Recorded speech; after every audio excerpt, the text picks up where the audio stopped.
This is a real human six-pack muscle. Here's another six-pack muscle. And for good measure, here's a third that we can also take a look at. The point is, everybody technically has a six-pack. It just depends on how thick the tissue is on top of the muscle that influences whether or not we can see it. But this isn't the only ab muscle that we're concerned with. Here's another muscle, one of the obliques, the external oblique. And look at the fiber orientation and how the fibers are going in an oblique or diagonal direction. But here's something that's really cool. If I reflect this out of the way, you can see the muscle fibers of the internal oblique are oriented perpendicular to the fibers of the external oblique. And this is super cool to be able to visualize.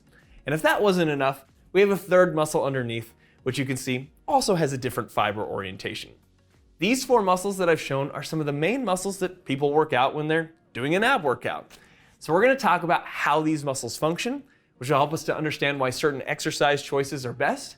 And of course, we'll talk about some potential strategies on how to make them shine through a little bit more for that beach day or that own personal flexathon that you might do privately while you're looking in the mirror.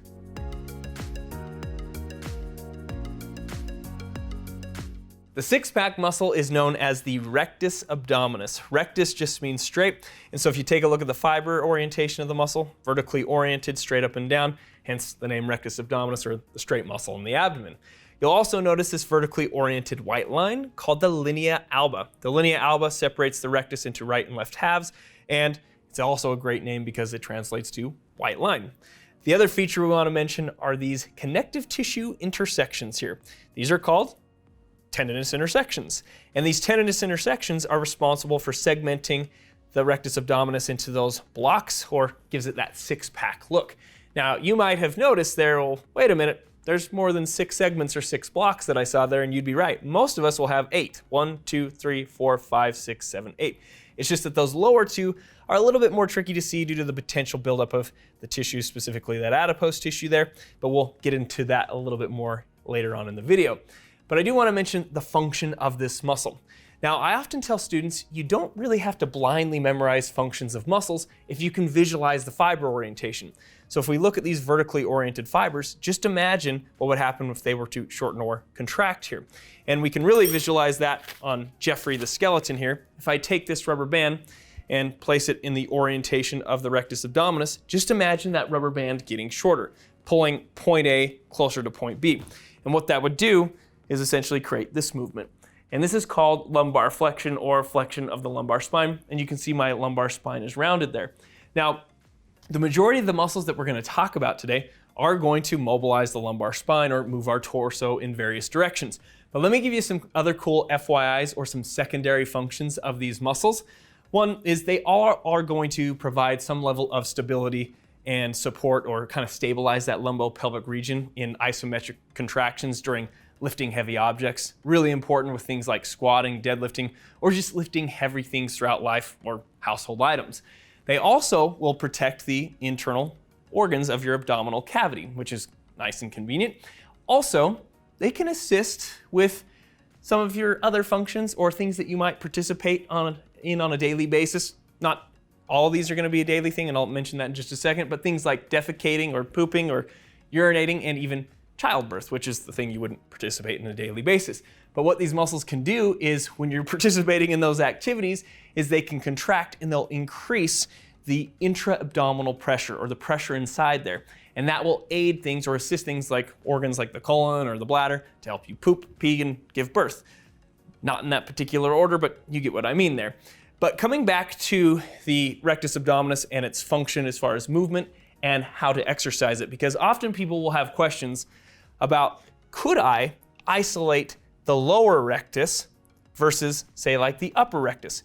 Now keep in mind, this is still one entire muscle, even though it's segmented into blocks. And when you contract it, you will contract the entirety of the muscle. But that doesn't mean you can't fire into certain segments a little bit more, say, than others. So for example, certain exercises could fire into a little bit more of the upper, and some exercises could fire a little bit more into the lower portion of the muscle.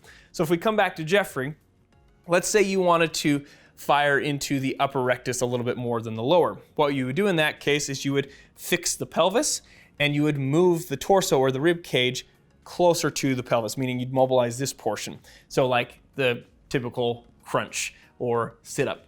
Now, if you wanted to more fire into the lower portion of the rectus abdominis, you'd kind of reverse those facts. You'd fix the upper portion or that rib cage and move the pelvis towards the rib cage. Things like a reverse crunch or hanging leg raises, or even that little ab roller wheel. I really like to do that one. That can fire more into the lower rectus.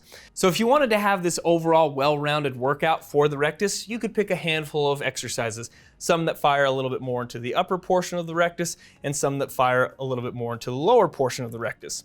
We'll also talk about different training protocols that would stimulate different types of adaptations. For example, exercise routines that might do more of like strength endurance or endurance strength versus exercise routines that might stimulate the muscle to undergo hypertrophy or get larger.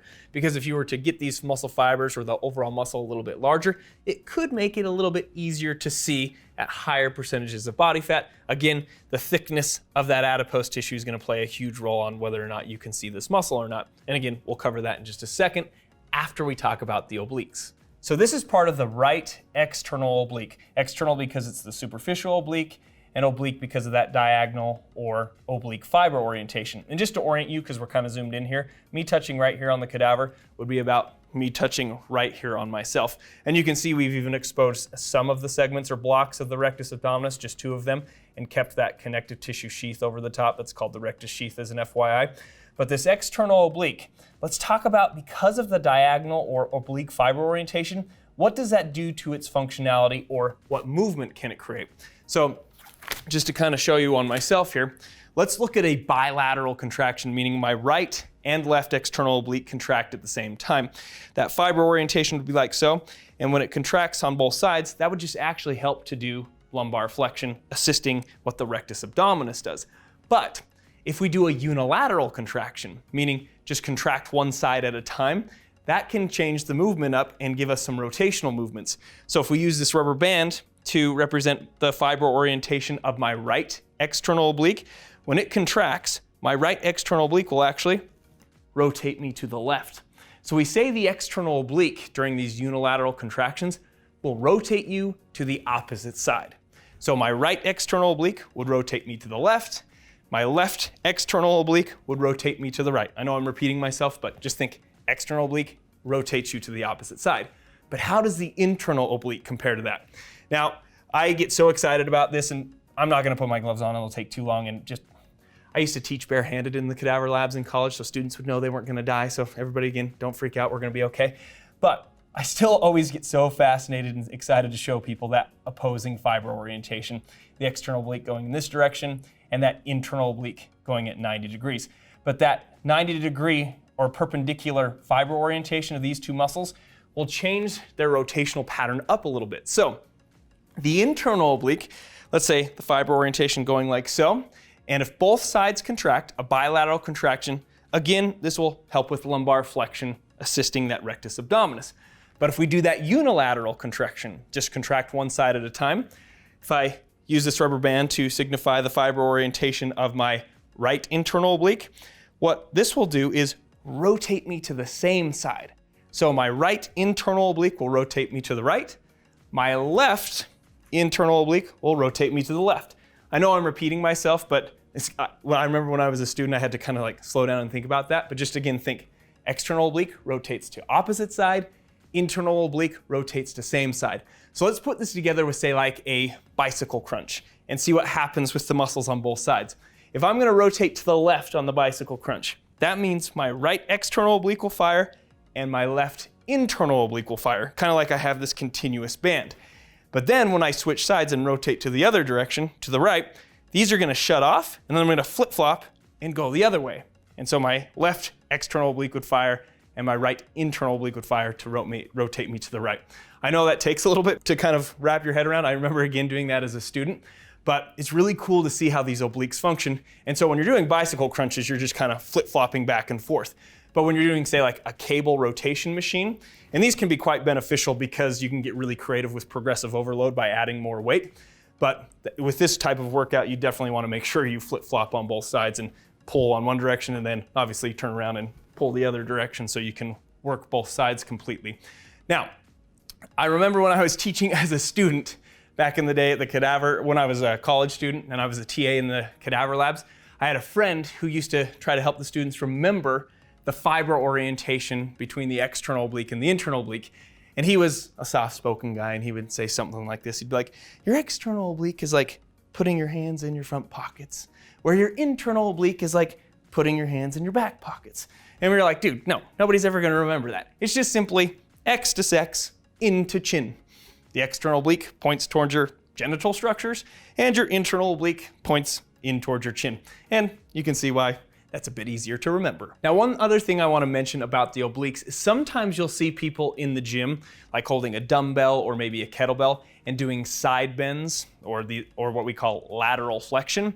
And that actually works the obliques on the same side. And so let's give you an idea how that would work. So if I'm bent over with holding a weight in this left hand and I need to pull myself up, both the obliques on this side would help to do that. But kind of think of it from this perspective. The external oblique would be pulling in this direction. My internal oblique would be pulling kind of in that diagonal oblique direction. We kind of would get this X pattern.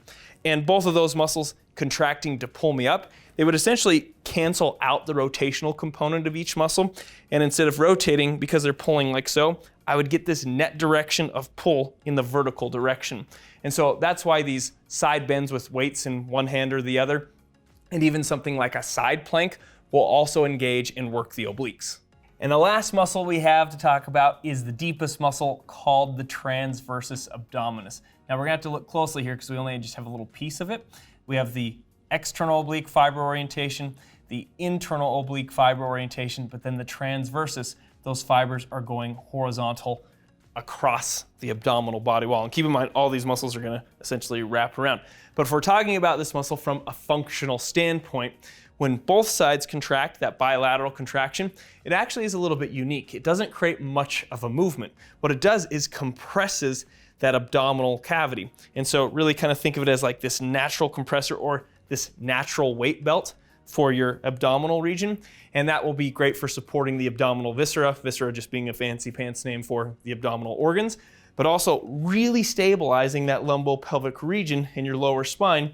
Say like when you're doing squats, deadlifts, or lifting heavy items throughout your house. Really important to engage this muscle to protect your spine. Now, the other thing that it can do if we contract it from a unilateral perspective, it'll be quite similar to the internal oblique, meaning it will rotate you to the same side. So that means you can also exercise or work this muscle out while doing those rotational movements like the bicycle crunches or those cable rotations. But the classic exercise for this from an endurance type of an exercise is just that classic holding of the plank there. And so let's kind of talk about some different training protocols, some pros and cons of training protocols that might focus on strength endurance of these muscles versus other training protocols that might stimulate hypertrophy or getting these muscles bigger and stronger. So why am I stressing this difference between strength endurance or muscular endurance versus hypertrophy? Well, let's say you were doing an ab workout and this was lower intensity, meaning you're doing high reps without using much of a load. Maybe you're doing something like 50 to 100 crunches or holding basic plank positions for minutes at a time. Would your abdominal muscles adapt to this? Absolutely. But again, this would be focusing more on muscular endurance and would be targeting the slow twitch muscle fibers. And there are benefits to this, as one of the functions of your abdominal muscles is to provide postural support. And having a greater resistance to fatigue would be a good thing.